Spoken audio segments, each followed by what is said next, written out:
그리고 교회 소식지도 들으세요. 우리가 지난주에 그리스도인들이 가정에서 어떤 삶을 살아야 되는지라고 하면서 남편이 가정에서의 위치와 또 아내가 가정에서의 위치에 대해서 잠시 배웠습니다. 오늘 아내가 가정에서 가져야 될 그런 부분에 대해서 잠시 더 말씀을 나누고 또 뒷부분으로 넘어가겠습니다. 여러분 베드로전서 3장 5절과 6절을 보시기 바랍니다. 베드로전서 3장 5절과 6절입니다.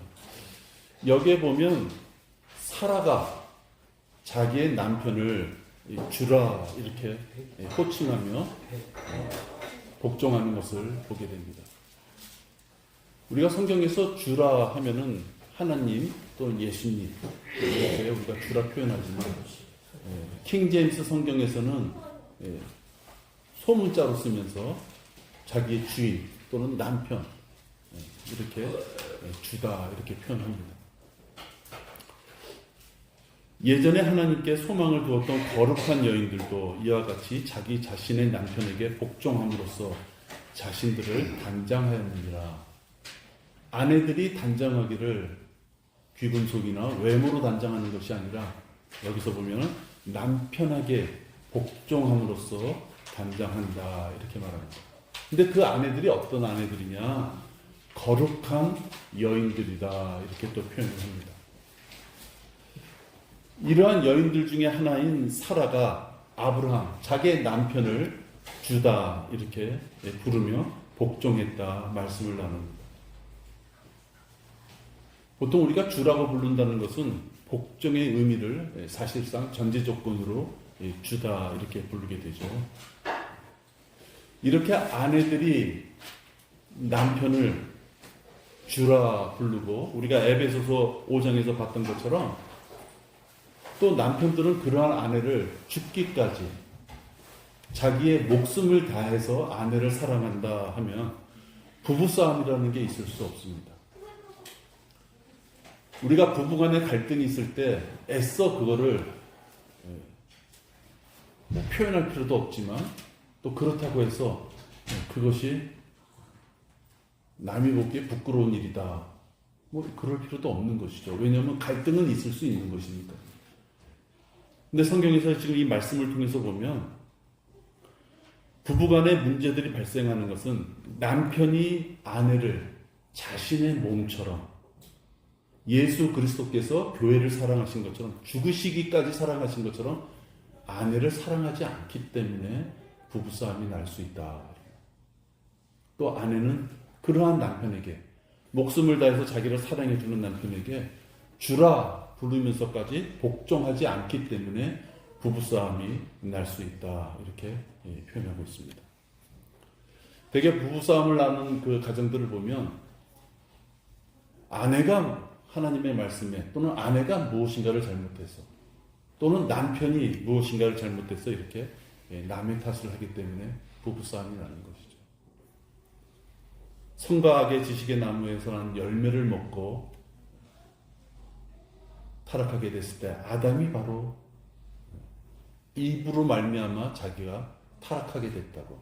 자기가 판단해서 자기가 먹은 열매에 대한 행동에 대해서 자기가 관심을 갖는 것이 아니라 그 열매를 자기한테 권했던 이브가 더 잘못이라고. 근데 그 이브를 누가 만들었어요? 하나님이 만들었잖아요. 결국 그 얘기는 뭐냐? 하나님이 만드신 바로 그 이브 때문에 내가 죄를 짓게 되겠다고 그렇게 변명하는 것입니다.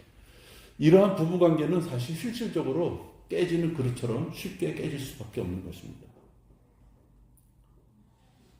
부부간에 어려움이 있을 때 남편과 아내, 상대가 무엇인가를 잘못했거를 보는 것이 아니라 자기가 먼저 내가 내 아내를 목숨을 다해서까지 사랑했는가, 또 내가 내 남편을 주라 복종하면서까지 내 남편의 말에 경청했는가.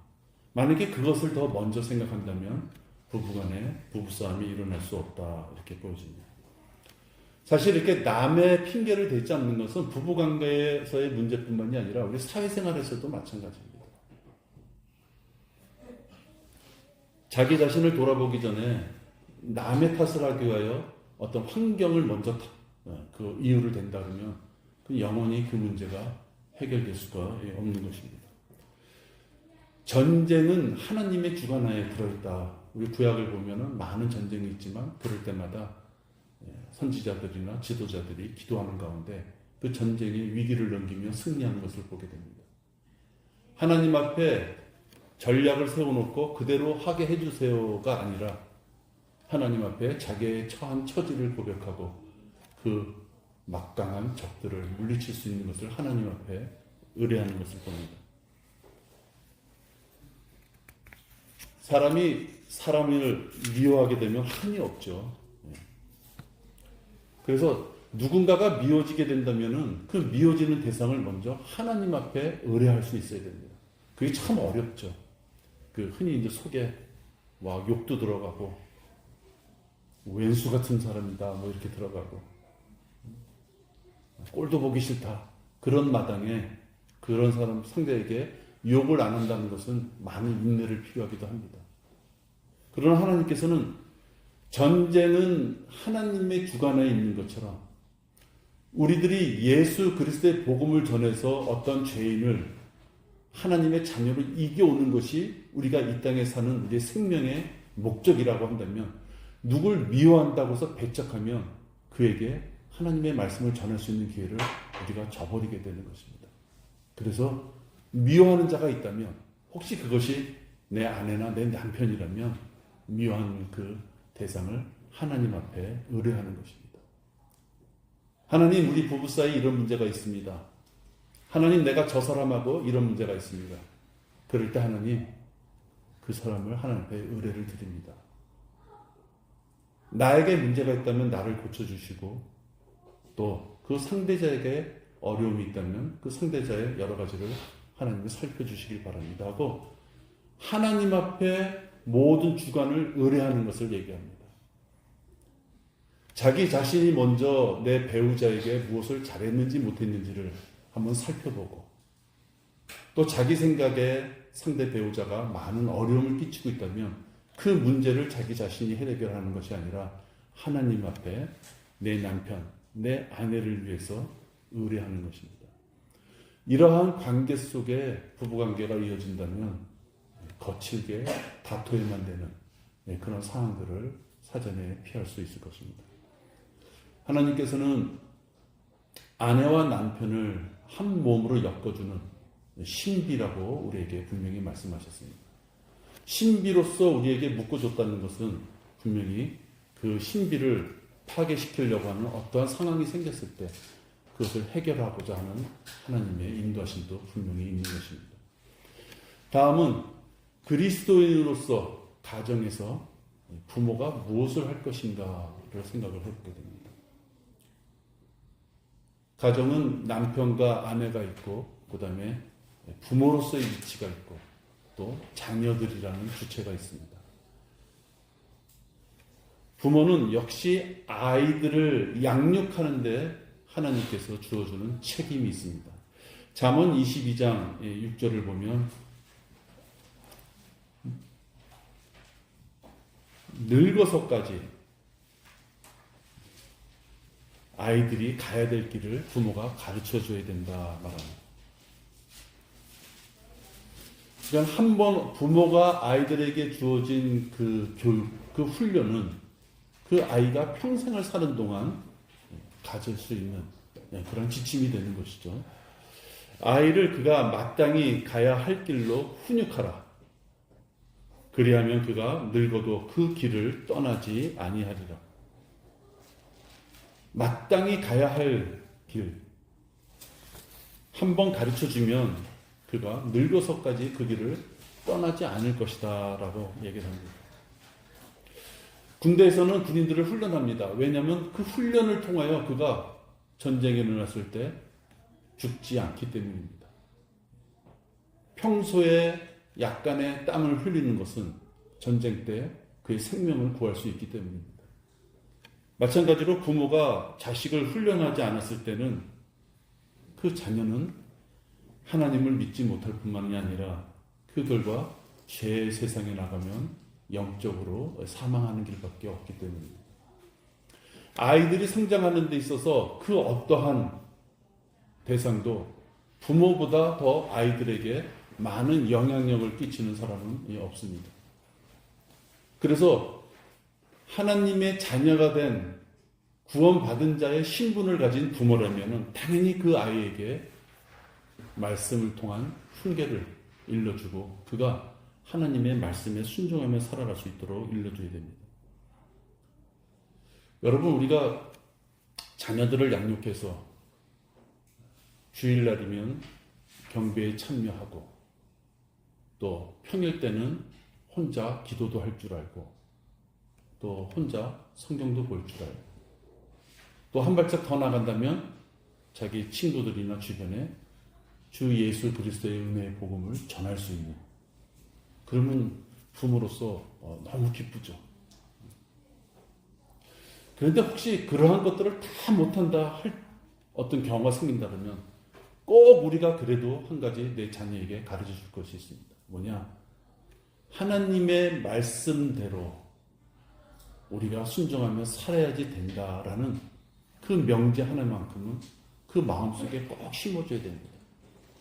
어떠한 일이 있어서 성경도 못 봐, 기도도 못해, 주의 첫날 경배도 못 드려.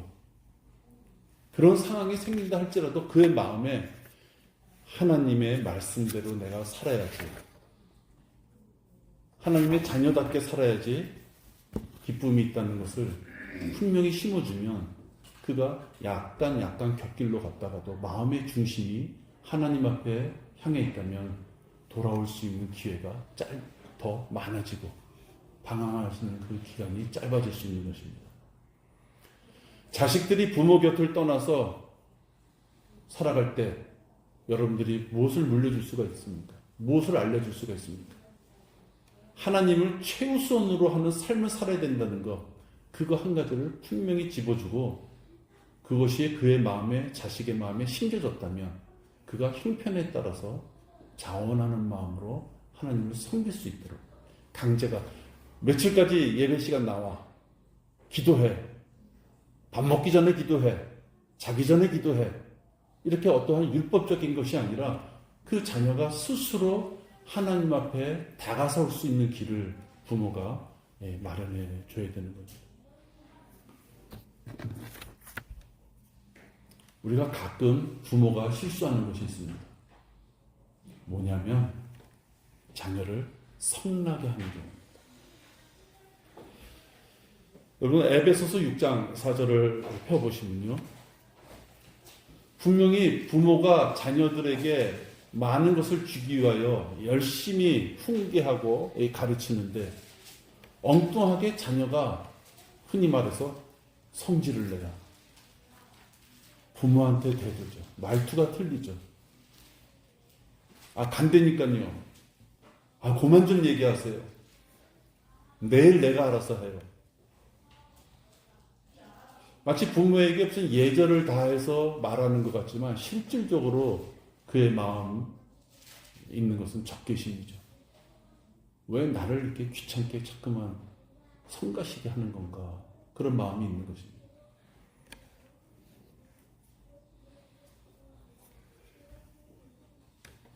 6장 4절에 보면 너희 아비들아 너희 자녀들을 성나게 하지 말고 주의 교훈과 훈계로 양육하라. 그러니까 아마 이 에베소서 이 초대교회 시절에도 뭐 좀 가르치려고 그러면 그 자녀들이 여기 나온 대로 성질을 내고 부모한테 대들고 그랬던 것 같습니다. 이 점점 세상이 악해지는 것이 아니라 사실 약 2000년 전에도 자식들이라는 존재들은 부모가 무엇을 가르쳤을 때 이렇게 반감을 갖는 경우가 많았던 것 같습니다. 그러니까 이렇게 성경에 나와 있지 않겠습니까? 여기서 우리가 주의해야 될 것은 너희 자녀들을 성나게 하지 말고, 이 표현을 보면 성나게 한 것이 누구란 얘기입니까? 부모라는 얘기입니다. 올바른 말씀 가운데 자녀들에게 양육했음에도 불구하고 성질을 내는 자녀가 있다면 그것은 자녀가 하나님 앞에 받아야 될 부분이 있는 것이겠죠. 뭔가 징계를 받아야 될 부분이 있는 거죠. 근데 지금 이 부분을 보면 뭔가 부모가 자녀들을 성나게 했고 그것을 막기 위해서는 주의 교훈과 훈계로 양육하라 이렇게 말합니다. 주의 교훈과 훈계로 양육하지 않았기에 아이가 지금 성나고 화를 낸다는 것을 우리가 유추해 볼 수 있습니다. 부모가 아이들이 잘못되기를 원하는 부모들은 없을 것입니다. 그러면 과연 왜 아이들이 성이 날까요? 부모가 부모 마음대로 부모가 원하는 대로 아이들을 키우기 그렇게 가르치고 싶어 하기 때문입니다. 아이들을 훈육하는 동기가 혹시 부모가 자신이 편해지기 위해서 아이들을 훈육하는 동기가 부모가 이룩하지 못한 것을 아이들이 이룩하게끔 만들고 싶어서 아이들을 통하여 부모가 무엇인가 세상적인 것을 얻고 싶어서 주의 교훈과 훈계가 아니라 부모의 욕심, 주관, 어떤 사고에 의해서 아이들을 양육했을 때 그 아이들이 그것을 사실은 안다는 것입니다.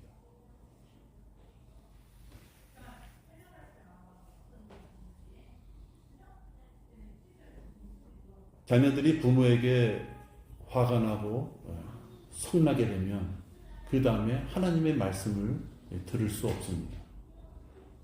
아이들이 부모에게 반감을 가졌는데 성경 보라, 교회 나와라, 찬양하자, 가족 예배 드리자. 근본부터 그러한 말을 하는 부모, 특히 권위적인 아버지가 있다면 그런 부모에게 반감을 갖고 있는데 그러한 영적인 생활에 그들이 기뻐하는 마음으로 따라할 수가 없는 것이죠. 자식을 성나지 않게 하기 위해서는 항상 부모가 자기가 하나님의 말씀대로 내 생각, 내 의지를, 내 꿈을 자식한테 주고 싶어서가 아니라 하나님이 원하시는 방향으로 내가 내 자녀를 양육하는지를 살펴봐야 되는 것입니다. 그래서 아이들이 무엇인가 잘못하고 화를 낼 때 그 부모는 진정으로 주님 앞에 무릎 꿇고 자기 자신이 주의 말씀대로 아이들을 양육하고 있음에도 불구하고 내 아이가 이렇게 화를 내는지를 살펴봐야 됩니다. 만약에 이렇게 자기 자신을 먼저 주의 말씀 가운데 내가 아이들을 잘 가르치고 있는지를 살펴보는 부모가 있다면 아이들에게 성급하게 화를 내거나 폭력적이 되거나 그러지는 않을 것입니다. 기도하는 마음으로 징계하고 기도하는 마음으로 훈육할 때 그 아이가 달라지는 것입니다. 아이들은 부모에 비해서 육신적인 그런 상황에 많이 처합니다. 아이들이 감정 기복이 심하죠. 무엇인가 좀 잘해줬을 때는 순종하는 듯한 모양을 부리지만 그들이 불편해하는 것을 부모가 시켰을 때는 육신적인 그런 표현들을 많이 합니다. 여러분 그럴 때 먼저 기도하고 하나님 앞에 그 자녀를 의뢰할 수 있어야 됩니다. 정리해보면 아이의 훈육은 자신, 부모의 이익이 아닌 하나님의 뜻에 맞춰 키워야 됩니다. 자, 그러면 그 부모는 하나님의 말씀을 알아야 되는 것이죠. 하나님의 뜻대로 자녀들을 키우려면 하나님이 무엇을 원하는지, 하나님이 자녀가 어떻게 성장하기를 바라는지를 알아야만 됩니다. 그 부분을 부모가 하나님에 대한 지식이 없다면 문제가 발생하는 겁니다. 하나님의 지식이 없으면 그 다음부터는 부모의 권위로 아이들을 윽박지르게 되기 때문입니다. 하나님은 공평하십니다. 어떤 가정은 부모가 하나님의 말씀으로 잘 다듬어져서 아이들한테 말씀 가운데 말씀 영양분을 받아서 그들이 성장하기 위한 그런 말을 평소 때나 화가 났을 때 이게 던지면 아이들이 그 말씀 가운데 분명히 이슬비가 옷에 이렇게 묻을 때 결국 옷이 젖는 것처럼 그 아이들이 말씀에 따라갈 수 있습니다. 그러나 말씀이 없이 그 순간순간마다 부모기 때문에 엄마 아버지기 때문에 아이들한테 권위를 가지고 윽박지를 수 있는 어떤 말투나 억양 또 실질적인 아이들한테 지시하는 그 교제 속에 하나님의 말씀의 음성 성경 구절 하나도 없이 손부터 올라간다면 그것은 그 아이를 성나게 만드는 것이고 대항하게 만드는 것입니다. 하나님은 이 땅에 가정이라는 조직을 분명히 주셨습니다. 그리고 그 가정의 리더, 가정의 주인은 바로 남편이고 그 다음에 아내입니다. 그건 하나님의 질서입니다. 하나님은 분명 그러한 질서를 주셔서 자녀들을 가르치라 했음에도 불구하고 하나님의 말씀 가운데 자녀들을 대하지 않는다면 그는 그 가정 내에서 자기 책임을 방기하는 자기 책임을 외면하는 무책임한 부모가 될 것입니다. 용돈 많이 주고 좋은데 구경시켜주고 좋은데 야외에 놀러가고 부모로서 할 수 있는 일이죠. 여기 하나님께서는 자녀들을 복지 가운데 잘 성장하도록 열심히 돈 벌어서 자녀들을 잘 대접하라 그런 말씀이 아닙니다. 주의 교훈대로 주의 말씀대로 그들을 양육시키라 말씀했기에 혹시 내가 내 생활 중에서 세상적으로는 자녀들을 위하여 여러 가지 혜택을 베풀지만 내 입에서 자녀들에게 말씀 한마디 하나님의 구절 한마디도 나가는 그러한 자녀들과의 교제가 없다면 그 부모는 반성해야 되는 것입니다. 또 자녀로서의 그리스도인 그러면 자녀들은 부모를 어떻게 봐야 되느냐? 하나님께서는 한 가지를 말씀하셨습니다. 순종하라 이렇게 말씀하셨습니다. 에베소서 6장 1절서부터 3절을 이렇게 보면요. 자녀들은 부모님을 공경하고 순종해야 된다. 반항적인 것은 하나님 앞에 합당하지 않다라고 말합니다.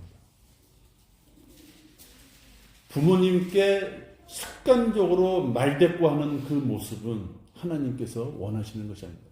부모에게 어떤 감정을 가져서 말대꾸하는 것이 아니라 말투에서 그게 나올 수 있어요. 친하니까 어머니 아버지가 너무 가까우니까. 그러나 그것은 올바른 방법이 아닙니다. 자녀들아 주 안에서 너희 부모에게 순종하라. 이것이 옳으니라. 너희 아비들아 너희 자녀들을 성나게 하지 말고 주의 교훈과 훈계로 양육하라. 내 아버지와 어머니를 공경하라. 이는 내가 잘되고 또 땅에서 장수하게 하려 합니다. 그 2절 후반절에 보면 이것이 약속 있는 첫째 계명이니 이렇게 말씀하셨죠. 이것은 무엇이냐? 첫째 계명이니까 10계명에 있는 첫째 계명 그 의미가 아닙니다. 부모에게 자녀가 순종하면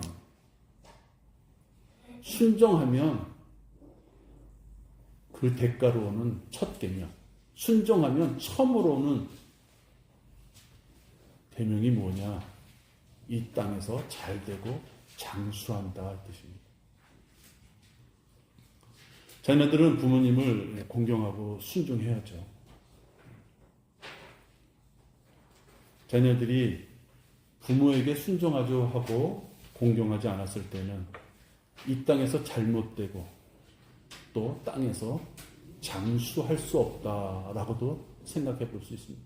반드시 그렇단 말을 할 수는 없지만 여기 성경 말씀에 보면 부모가 자식한테 순종하지 않고 잘 될 수 없고 또 장수할 수 없습니다. 왜 그렇겠습니까? 부모는 하나님의 말씀으로 그를 양육했는데 뭔가 부모에게 순종하지 않았다는 것은 하나님의 말씀에 순종하지 않았다는 걸 얘기해요.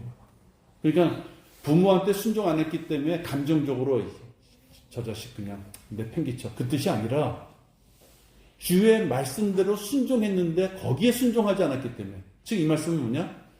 부모에게 순종하지 않은 정도가 아니라는 것이죠. 실질적으로 보면 하나님의 말씀에 순종하지 않았기 때문에 그가 이 땅에서 잘 되거나 장수할 수 있는 것을 기대하기가 힘들다 이 말씀입니다. 남편은 아내를 죽기까지 자신의 몸처럼 사랑하고 아내는 남편을 주라 부르며 복종하고 부모는 자녀에게 주의 말씀대로 훈계함으로써 기도 가운데 그를 가르칠 때 자녀가 그걸 받아들일 수 있고 또 이러한 부모 밑에서 주의 말씀대로 자기를 훈계하는 부모의 말씀에 공경하는 자녀 이것이 하나님이 우리에게 가정을 주시고 그 가정에서 이루어질 수 있는 환경과 분위기를 얘기하는 것입니다. 여러분 우리 가정이 이렇게 가정이 되어야 되는 것입니다. 울퉁불퉁 육신적인 면들이 있어서 여러 가지 어려운 점이 있지만 하나님은 이런 가정을 이끌으라고 말씀하셨습니다. 여러분 짧은 시간이지만 이 가정 우리가 사모할 수 있는 우리가 본으로 삼을 수 있는 이 가정에 대해서 이 말씀을 드렸습니다. 여러분 다음은 여러분 프린트 받으셨죠? 여기 조공순 자매님